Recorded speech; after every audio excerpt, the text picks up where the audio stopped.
Bonjour chers amis, au micro votre ami Samuel Cabot. On est revenu rafraîchi des vacances et nous poursuivons notre réflexion qui a un peu manqué, quoique je ne vous ai pas lâché. Aujourd'hui nous allons parler de la liberté. Il y a des mots comme ça qui sont difficiles à comprendre parce que ils sont à la fois utilisés par des chrétiens et des non-chrétiens, mais dont le sens n'est pas chargé de la même réalité.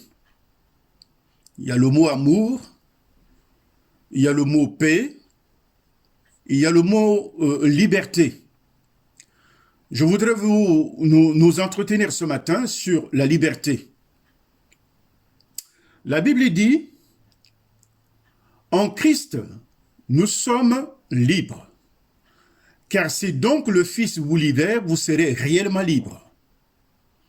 C'est ce que dit l'évangile de Jean chapitre 8, verset 32. Vous connaîtrez la vérité et la vérité vous rendra libre. Que signifie être libre? Est-ce faire tout ce qui nous plaît quand nous le voulons? Que signifie en Christ être libre? Le sommes-nous vraiment? La liberté dont il est question est associée directement au salut chrétien que nous avons obtenu par le Christ Jésus. Homme Dieu qui s'est fait chair et qui est venu au milieu de nous, qui s'est identifié à notre condition misérable et qui, par substitution, a pris nos péchés et est allé mourir à la croix. Et ceci commence, le bénéfice, lorsque nous croyons en lui, en tant que Fils de Dieu. Cette liberté fait partie de la grâce divine qui est mise en notre faveur, de sorte que lorsque la grâce de Dieu est mentionnée, elle implique aussitôt ce mot « liberté ». Mais comment comprendre que nous sommes libres et vivre cette liberté? De quoi nous sommes libérés? Et comment désormais nous devons vivre? Voilà l'objet de cette réflexion. La Bible dit que si le Fils vous libère, c'est-à-dire Jésus, Fils avec un grand F, vous serez réellement libre. C'est pour dire qu'il peut y avoir une fausse liberté. Il y a des gens qui sont esclaves de leur propre liberté. Ils estiment que vivre avec Dieu, c'est des règles d'interdit. Et qu'il me soit permis de prendre ma liberté et de la vivre. Et nous voyons parfois les conséquences de la liberté dans la vie des uns et des autres, qui est devenue une véritable désordre. La question de savoir nous sommes libérés de quoi? Sans vouloir prolonger la réflexion, lorsque nous acceptons Christ, nous sommes libérés de l'injustice qui tient la vérité captive, comme dit Romains, chapitre 1, verset 18. En vivant Jésus, nous libérons la justice de Dieu et nous faisons comprendre que la vérité, qui est associé à Jésus-Christ qui est la lumière, nous libère de notre captivité, nous libère du pouvoir du péché qui domine dans le monde et qui domine sur l'être humain, qui domine sur sa nature déchue. Nous sommes libérés du coup des faux raisonnements qui plongent nos cœurs sans intelligence dans les ténèbres. Car notre conscience humaine peut être enténébrée par la puissance du diable qui voile notre intelligence et qui nous donne une fausse conviction que nous pouvons vivre sans Dieu, que nous pouvons vivre sur la terre ici-bas sans besoin d'un sauveur. Ça, ce sont les mensonges que le diable met sur notre tête, comme le dit 2 Corinthiens chapitre 4, que le diable a voilé la conscience des gens de notre génération, afin qu'ils ne voient pas briller la lumière, celle qui délivre. Nous pouvons être libérés de l'endurcissement et de refus de nous repentir.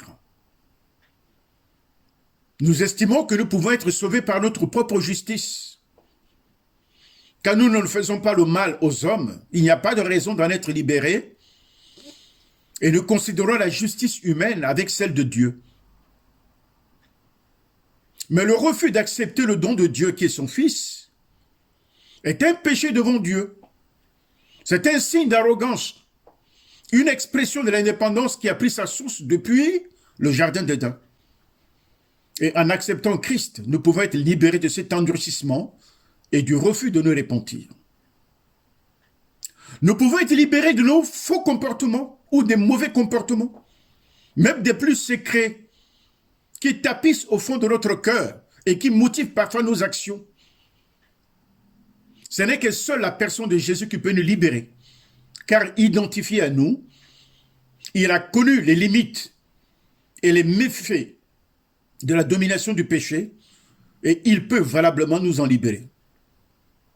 Nous sommes libérés de la domination du péché et le péché prend 7 visages dont nous pouvons en parler. Le péché peut prendre le visage de ce qui est une faute, peut prendre le visage de l'iniquité. Le péché peut prendre le visage de l'offense, c'est-à-dire une intrusion dans un domaine qui revient à Dieu. Le péché peut prendre le visage de la licence, c'est-à-dire faire ce qui me plaît, sans se soucier de la loi de Dieu. Et que sais-je encore? Oui, c'est de tout cela que Jésus veut nous libérer.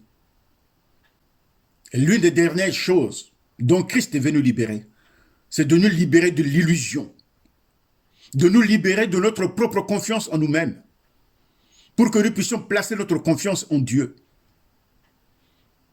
Beaucoup de gens ont confiance, mais confiance en eux-mêmes, en leur propre maturité. Mais la Bible dit, ne se considère pas sage à tes propres yeux. Reconnais Dieu dans toutes tes voies. Et c'est lui qui aplanira ton sentier. Voilà l'image de la liberté que Dieu veut nous accorder par le Christ. Mais libéré pourquoi? Libéré pour quelle raison? Et vers quoi nous tendons? Il nous a libérés pour que nous puissions mener une vie nouvelle.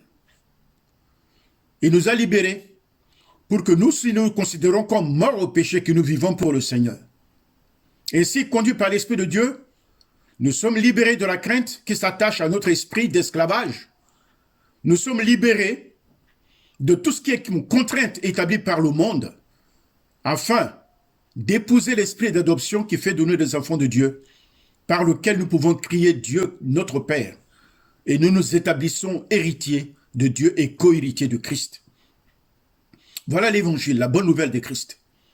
Voilà le genre de liberté biblique qui est associé au salut en Jésus, que Dieu nous a accordé et que nous avons besoin de remettre à l'ordre du jour et qui peut gouverner nos motivations et notre marche chrétienne pour le plaisir de notre Père et pour la joie de notre Seigneur Jésus-Christ.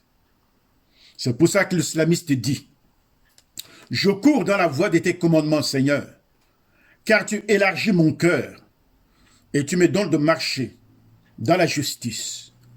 Que le Seigneur vous bénisse et qu'il vous donne de faire les ajustements qui s'imposent par sa grâce. Alléluia.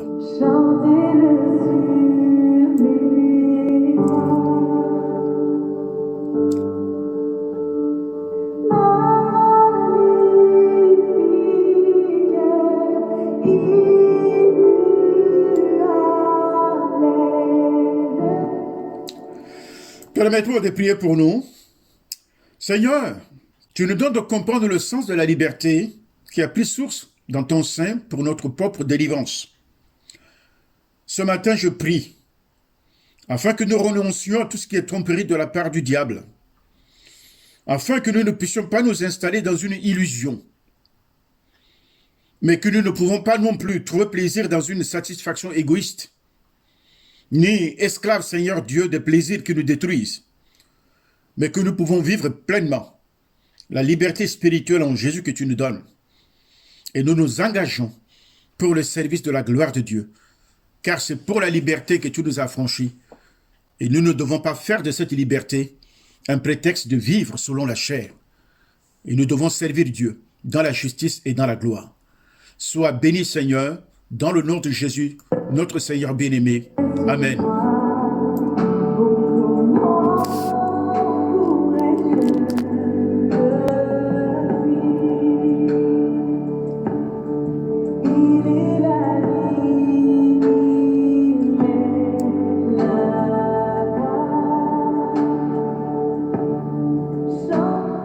Bonne rentrée, mes chers amis, et que Dieu vous bénisse. À bientôt. C'était votre ami, le pasteur Samuel Cabot.